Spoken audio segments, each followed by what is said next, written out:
Welcome back to the channel. I am still out of town. It's up northern place where it's not 1,000 degrees.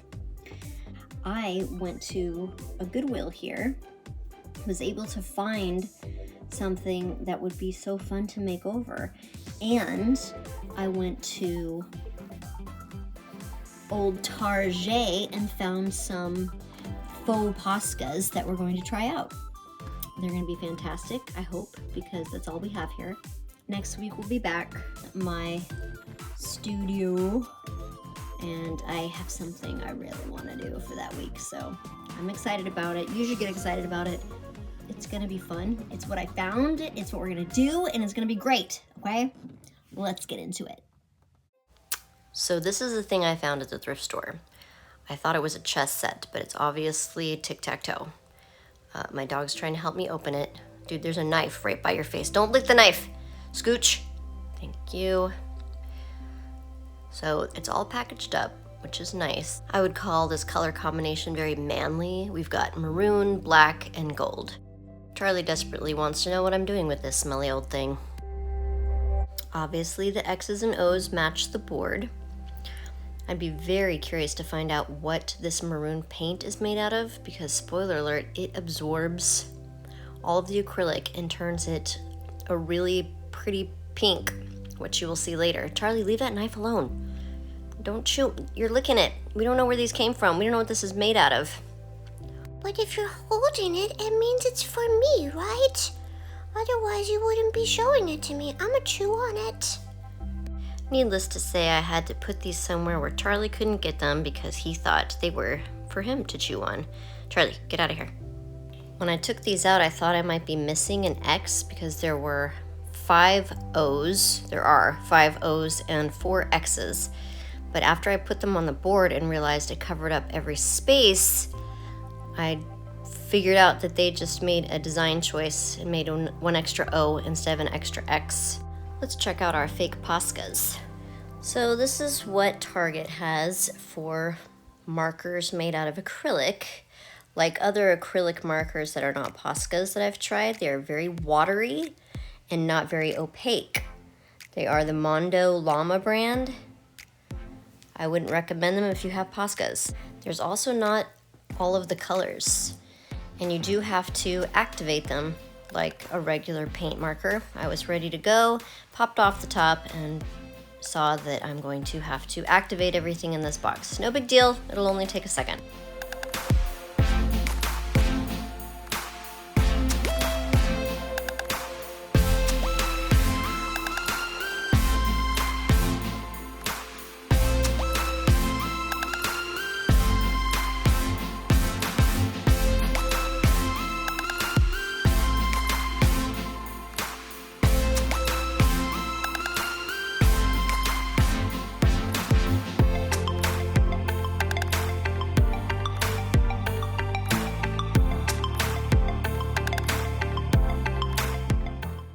All right, markers are ready. Now it's time to sand off some of this unwanted texture from these circles and X's.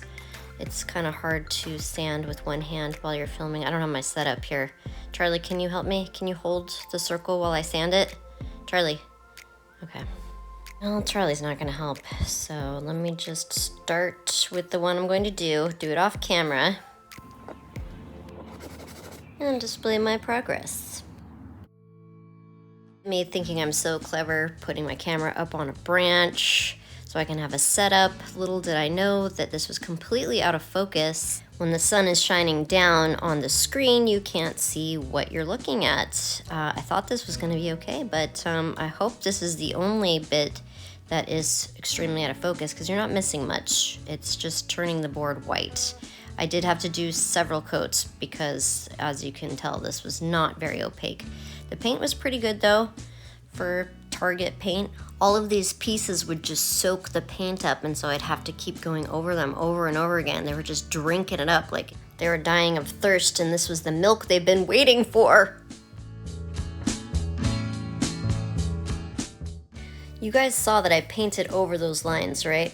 It just turned them pink. It like soaked up the acrylic. This is 2 coats too of acrylic paint, and it just soaked up the paint where that maroon was and left pink lines.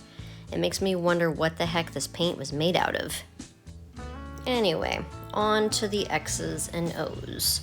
This is our last look at them as they were. They are now all sanded as much as I could. I just got the texture off really instead of paint.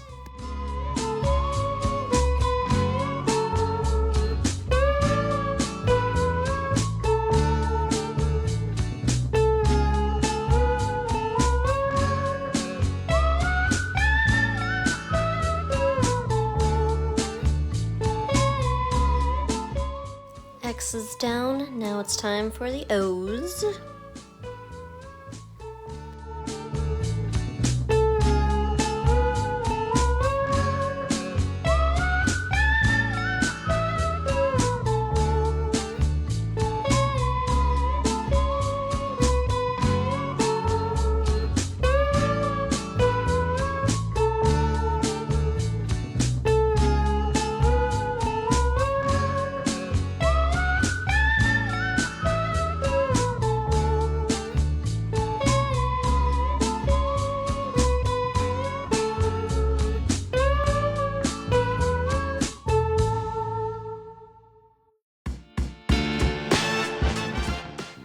So now that everything is prepped and whitened, those lines just freak me out. Look at how perfect they are because I just soaked it up. This is when I get nervous and don't want to start painting. But then I remember, oh, thank goodness, I still have more prep work to do. I have to make the other lines that got painted over. So I have absolutely no guide. I'm just kind of eyeballing this and hoping that it's not super crooked. I like to add texture by not having lines on this side, so I decided to do little ferns instead, but they do look just like hearts. Excuse my head, I had no awareness of where the camera was, obviously. Now that my lines are finished, I am forced to move ahead with the pattern. So I picked the first leaf that I saw when I got here to Michigan, and I couldn't believe that this grows on a tree. I don't know what I thought it was, maybe like a fern or something, but they're actually tree leaves. They're trees with all of these on there. How gorgeous are these? And now that I've finished these obvious objects, I'm gonna put a little abstract. This pink was very dark. I was hoping it would be the same color as the lines, but unfortunately it is not. Head, move. While I'm adding these dots, I'm trying to think of the other things I saw on this trip that I loved. I know there's gonna have to be some sort of cherry here. This is the cherry capital of the world. For now, I'm just going to gild these edges so that I can think about what I want to do. I really loved the way the gold was on the corner of that mirror I did, so we're going to put that here, even though this gold's kind of brown. So I knew I wanted to do an object in the middle that was going to look the same from every direction, and that gave me the idea to put a cherry blossom in here instead of actual cherries. I love the little pink flowers. Unfortunately, I don't have pink, so I'm going to have to try and make some pink with this really bright fuchsia red. I basically just tinted the edges of these petals and then came back in with the white and tried to blend it.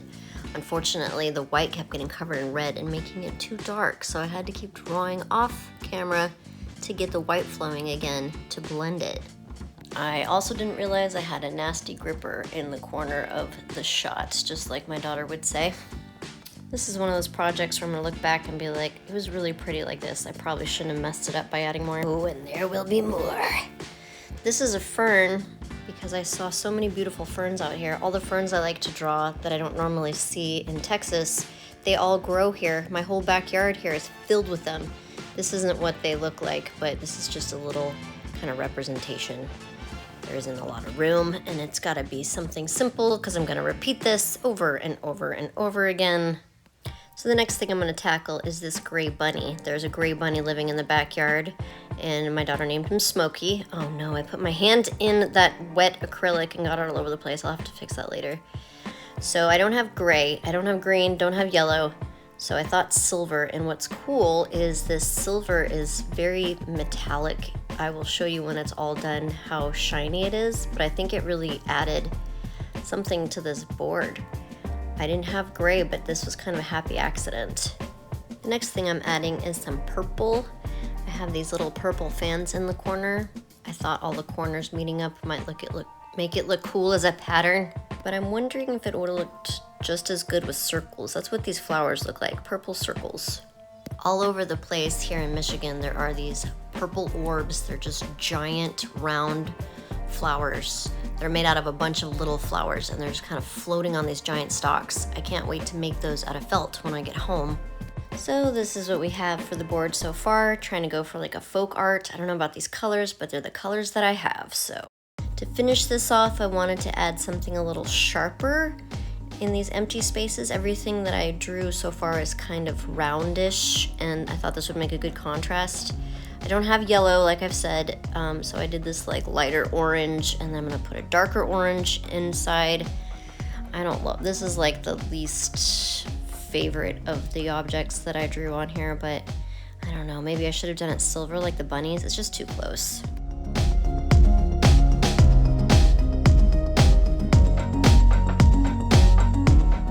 Really looking shiny anymore. Let me see if I can fix that with this paintbrush. Good thing the Poscas are still, oh, these aren't Poscas. The paint markers are still wet. And once these little shinies get spread all over the board, we have a pattern. It's looking okay, I guess. Kind of felt like the bunnies were a little too plain, so I thought I would add some color to them. The one in the backyard has brown spots, but I don't really want brown spots on here, so I'm just gonna do some more silver. If you wanna know how I made the bunny on each panel, I traced it, and then I traced the other side just with a pencil so that when I put it down, the pencil lead would get transferred and I could draw it. Everything else on here was drawn freehand. Only the bunny and ferns were duplicated because I wanted them to look as similar as possible. Okay, the board is finally finished. Time to decorate the pieces. When I had these pieces on the board just white like this, it looked really nice, and so I figured I should probably keep the patterns on these pieces pretty simple. I don't want it to be too busy, so I just picked one element for each shape, like the circles. I stopped calling them circles. Sorry, I meant to say O's. They will all have this fern pattern around it, and that's it. Before I do the X's, just check this out. How beautiful is this just like this? It was really tempting to just stop right here because it looks so pretty like this, but I had put so many drawn designs on these X's, I wanted to keep them kind of white but add something. I know I said just one element from the board per shape, but I wanted to add all three of these, and I think they look really cute together. We've got the lime green leaf, that's amazing. I wish I knew what that leaf was called. I'll know later, and I won't put it on here, but someone can put it in the comments if they wanted to. Then we have this cute little black fern to represent the lines in between, and I also added this little purple fan flower. I feel like it decorates it but still keeps it kind of white because all of the patterns are like on the inside. I don't know. I think it's cute. These colors together are really nice. I never would have put them together. So this has been a discovery of color for me so far. It's amazing what happens when your color palette is limited to only what they have in a acrylic box from Target. All right, all the elements are finished. Let's see how it looks together. Does it still look as nice as it did when the X's were not painted? Yeah, it still looks really pretty. Let's fast forward to the before and after. Do we remember what this thing used to look like? Once it was dark and now it's light. Once it was black and now it's white. The underside is still black. I left it black to complement these little ferns. I did put the line through them because they look too much like hearts and not ferns. It made me really happy to be able to still do some art and do a thrift store makeover while I was gone. Thank you guys so much for watching. Let's go check and see if the poppies have bloomed yet. All right, we're outside. Smokey, are you out here among these beautiful white flowers? Are they lilies of the valley? They really should be like silver bells. Oh, smell this aroma. Oh, you can't smell it. Lilacs. Okay, first poppy. Nope, that one isn't. If we can find the second poppy, this one is a big one, and its hairs are like a purplish red. I really wanted to see it bloom. Nope, I guess I'll never know if poppy hairs indicate the color of their petals. 2 poppies left to check. Let's check this one. Nope, that one hasn't bloomed either. Oh wait, hold on, I hear something. Is that a black squirrel? Well, you can barely see it. The squirrels here are black. I lost my mind when I first saw that. Let's check out this poppy. It's around here somewhere. Oh, there it is. Nope, 4 out of 4. Thanks for watching, guys. I'll see you next week.